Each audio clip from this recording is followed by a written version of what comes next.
In a universe where blades and magic clash, you'd think things couldn't get crazier. Well, meet Elizabeth, the demon queen who rules the world, but with a royal temper that makes PMS look like a pleasant breeze. And just when you thought humanity might stand a chance, they're too busy backstabbing each other to notice they're getting wiped out. But hey, even demon queens have their issues, like dealing with a legend who'd rather be farming than fighting. Grab your popcorn. This isn't your grandma's fantasy story. This is a universe of legends using blades and magi, the legends mainland. At the present time, this spot as of now has an enormous scope, huge conflict occurring because of the evil present sovereign jump starting a hard and fast conflict against the races. With the assistance of the devil sovereign's severe strength, the evil spirit sovereign's military resembled a hot blade through spread in their assaults, and the domains of the different races tumbled to demolish consistently. Rapidly, just humanity stayed relentless in their obstruction, yet tragically, on account of the inner struggle and uprisings among the people, their realm fell alongside their protections, and the people were requested to give up. Very much like that, she was named the most grounded devil sovereign ever. Elizabeth as well as gotten her situation as the main ruler on the planet. In the human domain, an educator, Cart tells Elizabeth to not believe she's one with this by itself, since she will be crushed by their legend later on, very much like in the legends. The human sovereign, wise Malfoy, kicks Hand Truck in the face and menacingly advises him to get things straight, since this moment, Her Highness isn't requesting his perspective. She's providing him a request. Pushcart irately calls him a patricide committing, foe inviting deceiver of mankind, and says he even developed him as though he was the forecasted legend to no end. Wise changes his hand into a startling beast and proclaims that he will allow Cart to join his dad since he misses him to such an extent. Elizabeth suddenly advises Wise to remain his hand, and he prevents only an inch from Cart's eye. She comments that he said he will stand by the human side from here on out, and it will end in the sovereign's loss. She orders him to make sense of what he implies and pronounces that she has 1,000 distinct ways of exacerbating him than death. Hand Truck frantically declares that the prediction expresses that when the predicted legend takes out the sacred blade, it will be the day the evil spirit race's rule reaches a conclusion. The blessed sword is the sword implanted in the stone foundation of the primary corridor. However, he won't ever tell any other person, since he won't ever deceive mankind.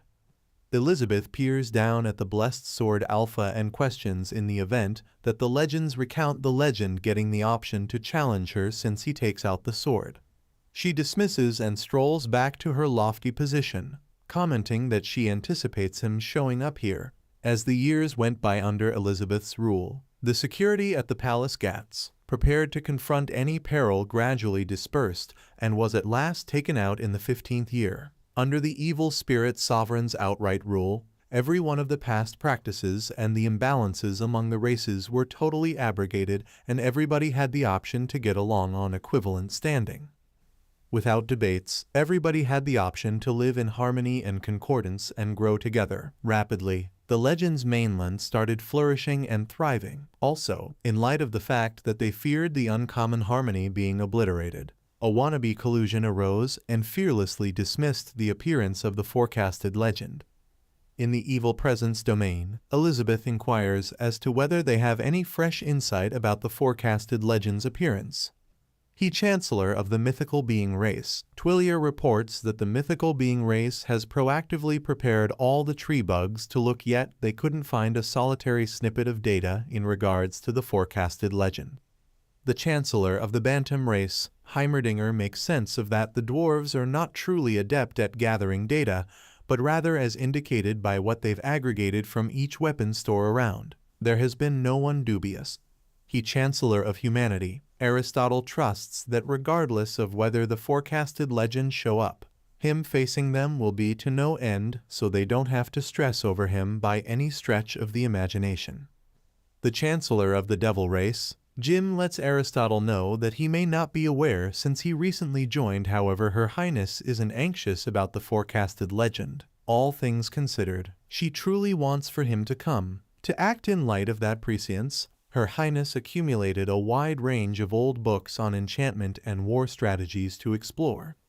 Chancellor of the Beastman landmass, Mogul accepts she could demolish the legend's mainland in a brief moment in the event that she wills it. Twilio comments that it's the dolt hand truck's shortcoming and is only a heap of garbage, which is the reason it's really great for them that Her Highness is administering, which is the reason they can just allow the forecasted legend to kick the bucket. Hand truck, at first devout minister of mankind and presently leader of the evil spirit sovereign's devoted group of followers and of the counter-forecasted legend affiliation, shows up and requires the dismissal of the legend and for everybody to help the rule of the devil sovereign. Discuss a lifelong minimization.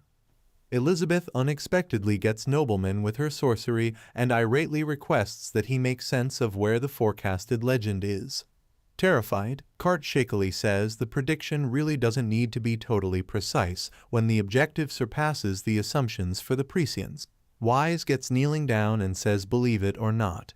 It's an extraordinary offense to take that dumb prescience and apply it to Her Highness. It is too incredible an offense, and Her Highness doesn't have to disapprove in the smallest in light of the fact that the authority has had new discoveries as of late. Out of nowhere, Elizabeth hits him with her tail and advises him to get lost. Elizabeth irately hurls Pushcart into the wall and announces that being the sovereign, she has arrived at the pinnacle of the world and holds the force of the world. She trusts that the unbelievable legend will challenge her so she can make him a venturing stone for significantly more popularity. She has concentrated on every one of the old wizardry books of the legend landmass and has made the Judgment Day wizardry to sit tight for the test after endless difficulties. However, he is still no place to be seen. She peers down at the sword and snatches it, commenting that since he isn't coming to her, the Chancellors alarmingly attempt to stop her. However, she pronounces that she will get to him. She releases generally her power and starts hauling the sword out as Twilio incredibly questions in the event that she's truly going to take out the sacred sword. A tremendous impact ejects, obliterating the roof as Elizabeth at last figures out how to haul the sacred sword out and asks who said just the unbelievable legend can haul it out. She abruptly faculties something far away and finds out where the incredible legend is stowing away. She utilizes her spell-constrained instant transportation, seeing which Wise attempts to rush to her side, frantically requesting that she have him serve close by, yet she immediately vanishes, leaving just a solitary strand of hair. In the novice town, the unbelievable legend calmly cultivates and makes sense of that. He goes by Leping. As a general rule, he was only a conventional office specialist who carried on with a dull life and wasn't partial to playing computer games or watching anime, and his main joy was presumably watching his #1 brief recordings en route to work. En route to work one day, he learns the right approach to preparing through shorts and other various techniques, conceding he's desirous and wanting to live like this as well. Unexpectedly, he gets moved to an alternate world from his transport, and by makes sense of that under the direction of the novice framework. He gradually mastered the fundamental abilities to survive expected for living in this world and knew nothing about this world except for it didn't make any difference since this was the sort of pastoral life he generally wanted, and he felt like his body was a lot more grounded than when we has working. He gets a warning from the framework, expressing that after this time of novice preparing, he has completely met the circumstances expected to leave the beginner town and can begin his experience now. Leping apprehensively questions, assuming he truly needs to leave, so the framework expresses that subsequent to leaving the town, he will meet a wide range of others in this world and can gain different abilities of blade and wizardry from them, permitting him to turn into the unbelievable legend and kill the evil presence ruler. Unconvinced, Leping says he would rather not kill any evil spirit lord and inquires as to whether he can't simply live here. The framework hastily illuminates him that he can't and says killing the evil presence lord is the player's primary mission. It cautions him that the later he leaves the town, the higher the trouble will be. The point at which he faces the evil spirit lord and attempts to tempt him by saying he can get fortunes and a wide range of experiences by mastering abilities of blade and sorcery as an unbelievable legend. It continues to ask him to start his main goal and leave the town. However, Leping sees that other than constantly irritating him, it doesn't seem as though the framework can really cause something to damage him, so he simply needs to live like this eternity, since there is an extraordinary time boundary here that can totally conceal the beginner town for security and inside the obstruction. A day has definitely over 24 hours of time insight, which likewise empowers him to do the things he appreciates, such as cultivating, hunting, manufacturing, and contemplation. Leping concedes he actually is clueless about blades and enchantment. However, since he would rather not go out on an extraordinary experience, it doesn't exactly make any difference. Through trading focuses from beginner undertakings, he gradually constructed his optimal peaceful home without any preparation until, at some point, maddened, the framework irately questions how he simply needs to cultivate in a universe of blades and wizardry and is totally overlooking his ideas. It asks how Leping is an unbelievable legend at all when he just knows how he can play with beginner focuses and can trade them for upkeep instruments, since he would rather not try and study blades and wizardry. The framework's different experience helps abilities are of no utilization here, which it despises and trusts Leping passes on soon in view of the devil ruler. At some point, the framework out of nowhere crashes and vanishes. Leping goes to set up some kindling first, since it is by all accounts running short and he's eager. He recollects that he neglected to bring back his hatchet Da Zhuang from the forest when he went out to cleave wood in the first part of the day. The weather conditions unexpectedly changes, amazing Leping before Elizabeth shows up before him and addresses him as the incredible legend, announcing that they at long last meet. Tragically, Leping isn't paying her any notice and races to get his garments and dried fish, believing it will out of the blue rain as she silently watches him. Leping fortunately figures out how to make it so as to safeguard his dried fish and wieners, since they would have turned sour in any case before the electronic pet canine he was sent for friendship.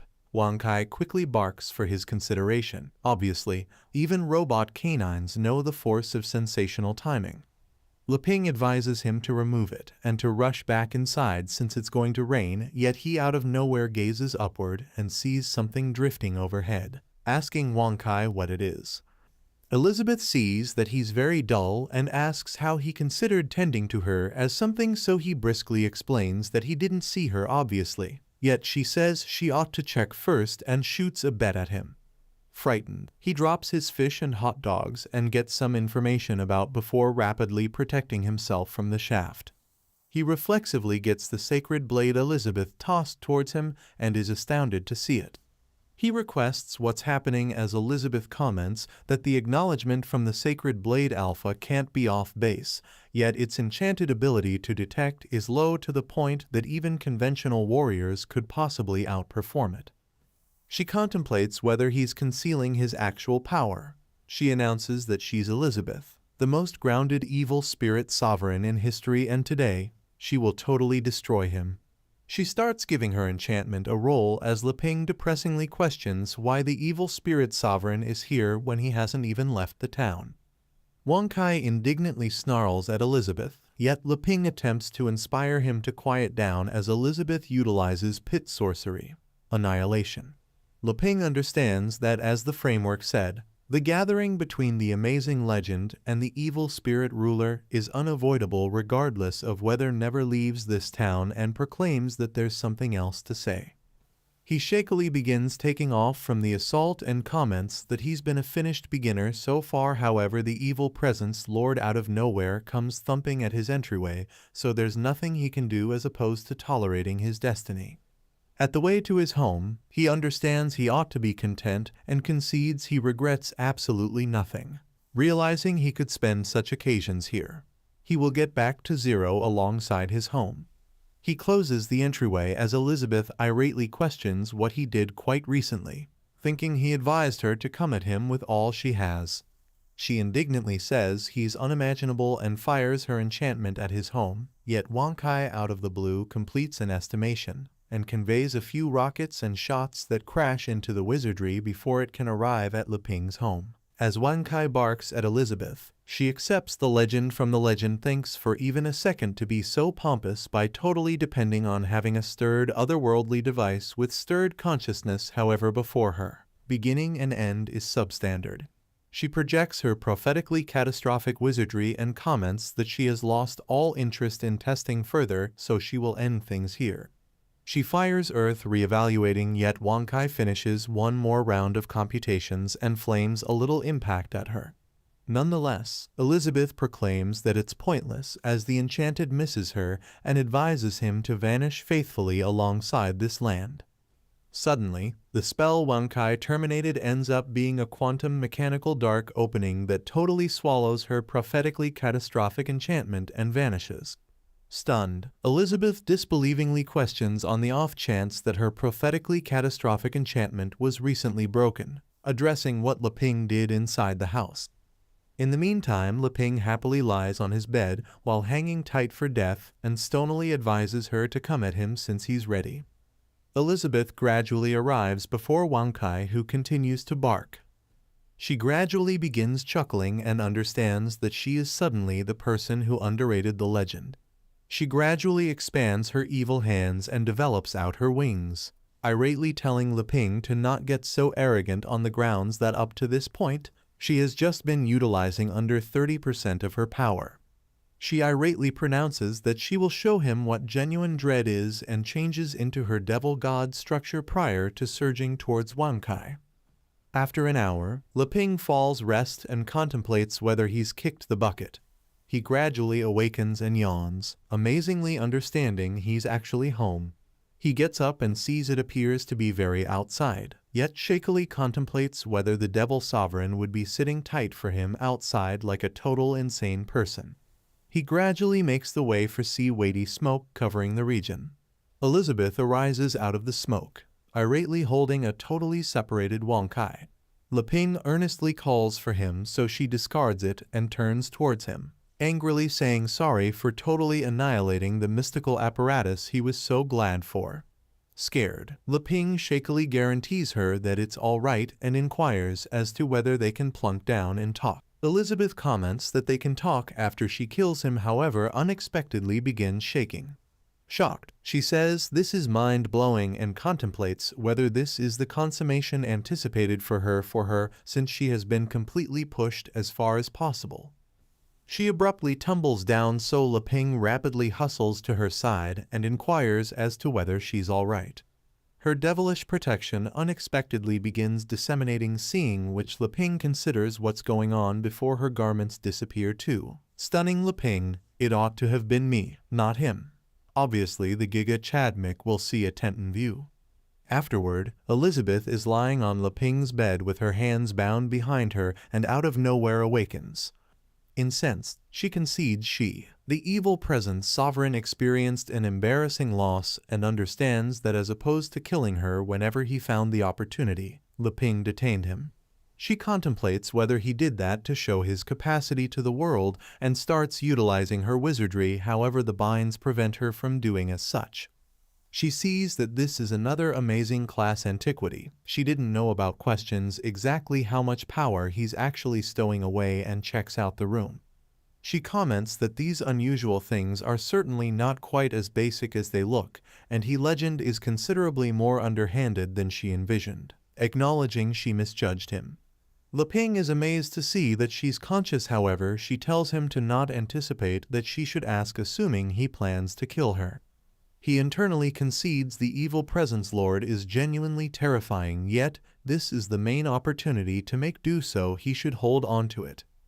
He anxiously inquires as to whether they can talk, all things being equal, and explains that he just involved the binds as a safety measure due to how frightening she is. He briskly gets himself and says he did it due to how considerable she is hearing, which she confusingly checks him out. Leping says he figures there probably been a misconception, and that he'll open the binds until further notice so they can talk. According to Elizabeth's viewpoint, she accepts Leping is pronouncing that she has had a misconception all along and inquired as to whether she naturally suspected she was sufficiently impressive to challenge the legend. He says she's totally off base and orders her to satisfy his requests on the off chance that she wishes to remain alive. Frightened, she deep down questions, assuming that he's attempting to undermine the evil presence sovereign before Leping opens her binds. He says he's opened the binds very much like he said, so this ought to demonstrate he has no evil expectations, and says they ought to talk presently as guaranteed. Elizabeth flexes her wrists and concedes what is happening is truly troublesome for her. Resilient people know when to curve and stretch, so she ought to persevere until further notice. However, he will lament his haughtiness later. Leping comments that he's certain everybody is interested about why he didn't kill the devil sovereign when she was oblivious, so he makes sense of that in this world brimming with swords and wizardry. It's entirely typical for her as the evil spirit sovereign to have a restoration expertise. Killing chickens and fish for soup is a certain something. However, he would never kill an individual, not to mention somebody as significant as the devil sovereign. In any case, settling the contention between the unbelievable legend and the evil spirit ruler doesn't be guaranteed to require killing and battling, which is the reason the same length as he can show that he represents no danger to her and turns into her companion, he can keep on living cheerfully. He begins gradually laughing due to how splendid his arrangement is. Nevertheless, Elizabeth deciphers it as him ridiculing her. Leping inspects Wang Kai's stable, totally obliterated structure, and comments that he's turned into an all-out wreck. Elizabeth inquires as to whether Wang Kai in the event that Leping's most remarkable sorcery device, hearing which he deep down says it's no enchanted device. It's only a tad thing he made while living around here out of fatigue.